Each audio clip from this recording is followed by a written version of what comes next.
The headline act was supposed to be simple. Amy Winehouse, main stage, 9 p.m. Just her band, and whatever version of herself showed up that night. Backstage at Reading Festival, Amy's tour manager checked his watch for the fifth time in 10 minutes. The crowd was getting restless. 60,000 people had been waiting all day for this moment. The energy was building like electricity in the air, that particular buzz that only happens when legends are about to take the stage. Amy stood in the wings, adjusting the microphone pack clipped to her dress. The black winged eyeliner was perfect. The beehive sat exactly where it should. But something felt different tonight, calmer, more centered. "Where's the piano?" Amy asked, her voice quiet but steady. She'd been clean for 8 months now, clear-eyed, present. The fog that had clouded so many previous performances had lifted completely. "On stage already," her manager replied, trying to keep his voice casual. "Everything's set." What he didn't mention was the phone call from Beyoncé's team 2 hours earlier, the private jet that had landed at a nearby airfield, the black SUVs that had pulled up to the artist entrance, the security detail that had escorted someone through the back entrance while Amy was doing soundcheck, completely unaware of what was being orchestrated around her. The feud had started 3 years ago over a sample dispute. Amy's Valerie remake had used a backing track that Beyoncé's legal team claimed belonged to them. What began as a simple publishing issue had escalated into something much uglier. Legal letters flying back and forth, heated exchanges through representatives, public statements that barely concealed private frustrations, two of the most powerful voices in music, reduced to communicating through lawyers and industry intermediaries. Amy had taken it personally. She always did. Every business decision felt like a personal attack when you wore your heart on your sleeve the way she did. The isolation had been crushing. Losing a friend and gaining an enemy in the same conversation. Beyoncé, meanwhile, had tried to reach out directly twice. Phone calls that went unanswered. Text messages that were read but never replied to. Eventually, she'd stopped trying, assuming Amy wanted nothing to do with her. But tonight was different. Tonight, Amy's manager had made a decision that could either heal an old wound or reopen it entirely. Amy walked on stage to thunderous applause. The lights hit her beehive, that signature silhouette against the massive backdrop. 60,000 people rose to their feet as one. The roar was deafening, waves of sound washing over the stage like an ocean. She could feel their energy, their love, their anticipation mixing with the cool August evening air. She sat at the piano, a beautiful black grand that gleamed under the stage lights. Her fingers found the keys instinctively, muscle memory guiding her through the opening chords of Back to Black. The crowd recognized it immediately, and their cheers grew even louder. The song began the way it always did, raw, honest. Amy's voice cutting through the night air like a blade, carrying every broken heart in that field. 60,000 phone screens lit up like stars, creating a galaxy of light in the darkness beyond the stage. Her voice soared over the festival grounds, each note perfectly pitched, each word delivered with the kind of emotional honesty that had made her famous. This was Amy at her best, clean, focused, present. The Amy her fans had always hoped to see. Halfway through the second verse, just as she sang the line about going back to black, she heard it, another voice, harmonizing from somewhere behind her. Amy's fingers paused on the keys for just a moment. Her heart stopped. She knew that voice. She'd heard it in her dreams and her nightmares for 3 years. She turned slowly, squinting against the bright stage lights that made everything beyond them look like shadows. A figure emerged from the wings, stage right, walking with that unmistakable confidence that belonged to only one person in the world. The crowd's roar shifted, becoming something different, something unprecedented. Beyoncé. She wore simple jeans and a plain black top. No elaborate costume, no choreographed entrance, no backup dancers. Just her, walking across the stage like she belonged there, like this had always been the plan. Her voice joined Amy's, creating harmonies that neither had planned, but both seemed to understand instinctively. The crowd was losing their minds. This wasn't on any schedule. This wasn't announced. This was pure magic happening in real time. Amy's band, professional musicians who had seen everything, read the moment perfectly. They continued playing, following their lead singer's instincts, adapting to whatever was happening. The drummer softened his touch. The bass player simplified his lines.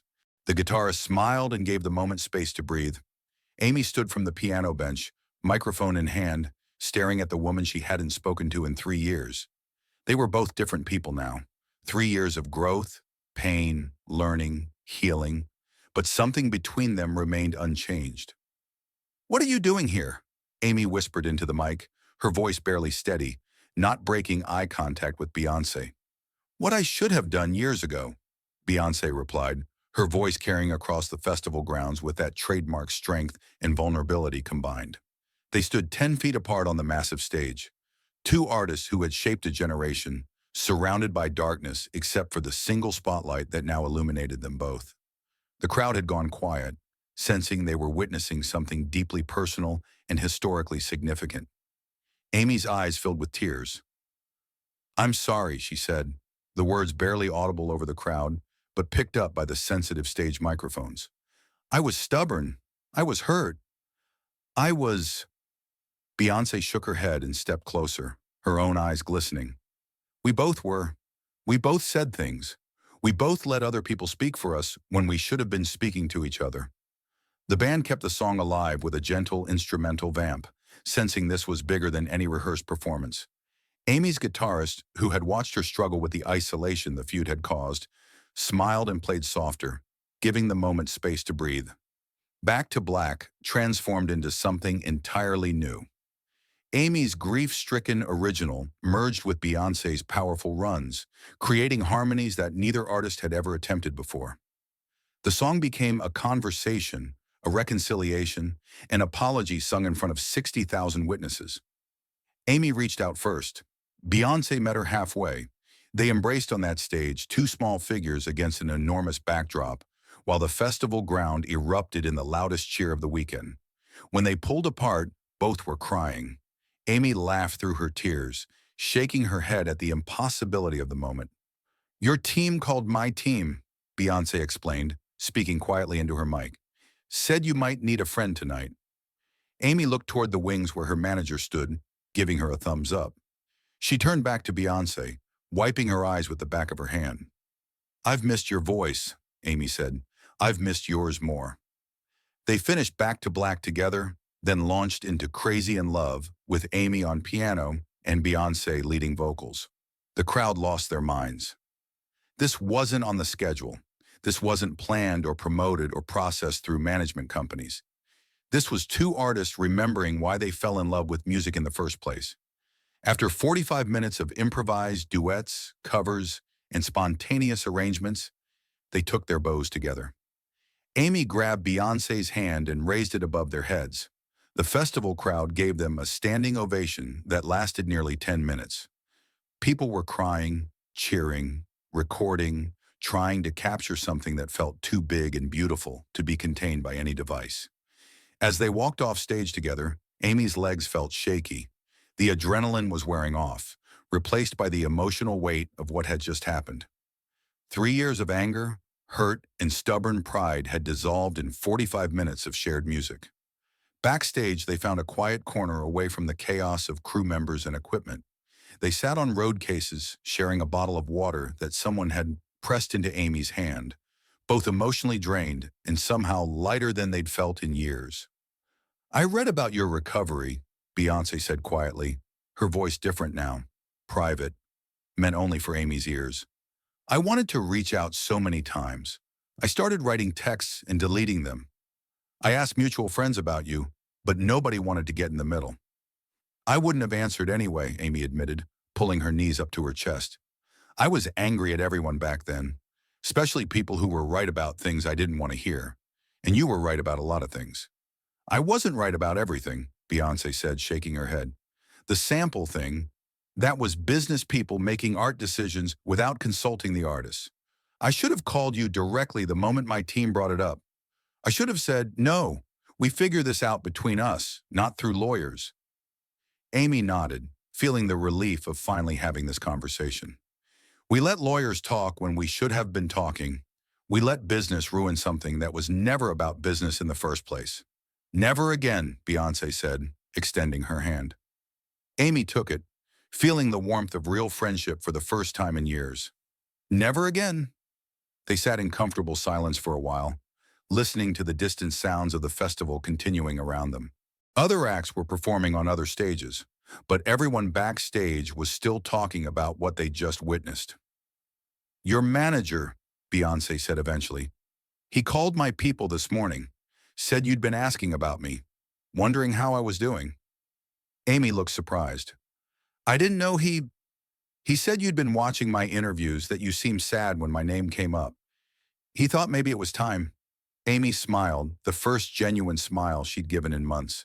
He's sneaky like that, always thinks he knows what's best for me. This time he was right. Yeah, Amy agreed. This time he was right. 6 months later, they recorded Sisters in Sound, a duet that topped charts in 15 countries. The song was beautiful, professionally produced, with all the polish that money and studio time could buy. But people who were at Reading that night always said the studio version, perfect though it was, could never capture what happened when two estranged friends found each other again on a festival stage in front of 60,000 strangers. The magic of that night was in the spontaneity, the raw emotion, the healing happening in real time. It was in Amy's tears when Beyoncé first started singing. It was in the way Beyoncé's voice broke during Valerie, the very song that had started their feud. It was in the moment when they both started laughing during Crazy in Love because Amy couldn't remember all the words and had to improvise. Amy's guitarist, Dale, in an interview with Rolling Stone 3 years later, said it was the most honest performance he'd ever witnessed in 20 years of touring. They weren't performing for the crowd, he remembered, his voice still carrying the emotion of that night. They were performing for each other. The audience just happened to be there to witness it. I've played with some of the biggest names in music, but I've never seen anything like that moment when Amy turned around and saw Beyoncé walking toward her. It was like watching two people remember who they used to be to each other. Beyoncé's backing vocalist, Michelle, who watched from the wings with tears streaming down her face, said she'd never seen Beyoncé cry on stage before. Not like that, not with joy and relief and forgiveness all mixed together. B is always so controlled, so professional. But that night she was just human, just a woman who'd missed her friend. It was beautiful and heartbreaking at the same time. The festival director, Marcus Thompson, kept the official footage locked away in his personal vault, honoring both artists' requests that the moment remain live and unrepeatable. Multiple news outlets offered six-figure sums for the professional recording, but Thompson refused every offer.